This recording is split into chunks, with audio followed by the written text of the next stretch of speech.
ହେଇ ହେଇ ଟିକେ ଶୁଣୁଛ?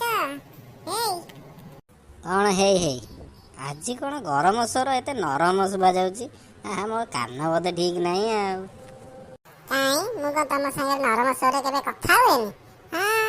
ମୋ ସ୍ୱର ତ ଖାଲି ତମ ସଦାବେଳେ ଗରମ ଲାଗୁଥିବ ଆଉ। ହଁ ତମର ଯୋଉ ନରମ ସ୍ୱର ତାକୁ ଶୁଣିଲେ ତ ମୋ ଦେହ ମନ ପୁରା ସୁସ୍ଥ ହେଇଯାଉଛି ଆଉ। ଏଇଥିପାଇଁ ମୁଁ ତମକୁ କିଛି କୁହେନି ହେଲା। ହଉ ହେଲା କଣ କହୁଥିଲ କୁହ ଜଲ୍ଦି କୁହ। କଣ କହୁଥିଲି ଯେ ଆଜି ଗୋଟେ ବାର ଥିଲା, ଟିକେ ମଟନ ଟିକେ ଆଣନ୍ତୁନି? ମଟନ ନା ଗୋଟେ ଅଣ୍ଡିରା ବୋଦା ନେଇଯାଉଛି ତମ ପାଇଁ ଖାଇବ। କଣ କହିଲ ନାଇଁ କଣ କହିଲ? ଅଣ୍ଡିରା ବୋଦା ନେଇ ଆସିବ?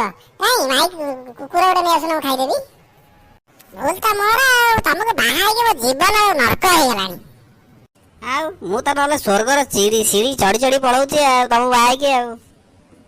ଯାହା ହଉ କେଡେ ବଡ ଦୟା କରିଛ ମୋ ଉପରେ ଆଉ ତମେ ଆଉ। କେଡେ ଅଫିସର ପସ୍ତା ମୋ ପାଇଁ ଆସିଥିଲା, କାହିଁ ତମକୁ ବାହା ହେଇଥିଲି କେଜାଣି? ଆରେ ସେମାନେ କୋଉ ଜନ୍ମରେ କୋଉ ପୁଣ୍ୟ କରିଥିଲେ ଯେ ବଞ୍ଚିଗଲେ।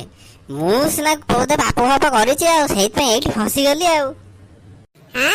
ମୋର ତ ନହେଲେ ରାଜ୍ୟ ତମ ସାଙ୍ଗେ ପଡିଥିଲା ଆଉ, ସେଇଥିପାଇଁ ସୁନା ରୂପା ପୁରା ଗଦା ହେଇଯାଉଛି ଆଉ। ଜାଣିଛି ଭଲ ଭାବରେ ଜାଣିଛି। କଣ ଜାଣିଛ? ଆରେ ଚିହ୍ନିନ ମତେ ତମେ ଆଉ, ମନେ ନାହିଁ ବୋଧେ ନା? 1999 ମସିହା ବାତ୍ୟା ବେଳେ ମୁଁ ତମ ଘରେ ଚୁଡା ଖାଇକି ବଞ୍ଚିଛି, ତାଠୁ ଆଉ ବଡ କଥା କଣ? କାଇଁ ତମ ବାପାକୁ କହିଲନି କାଜୁ କିସମିସ ଆଲମଣ୍ଡ ତମକୁ ପଠେଇଥାନ୍ତେ, ତମେ ବସିକି ଏଠି ବାତ୍ୟା ଏଞ୍ଜୟ କରିଥାନ୍ତ। ଏଇଠି ମୋ ବାପା ଘର ନାଁ ଉଠେଇବନି। ଯଦି ମୋ ବାପା ଘର ନାଁ ଉଠେଇବ, ଏଠି ଠିଆ ନିଆଁ ଜଳେଇଦେବି। ତମେ ଯଦି ନିଆଁ ଜଳାଇଦବ, ମୁଁ ଫାୟାର ଷ୍ଟେସନକୁ ଫୋନ ମାରୁଛି, ସେମାନେ ଆସି ନିଆଁ ଲିଭେଇଦେବେ ଆଉ।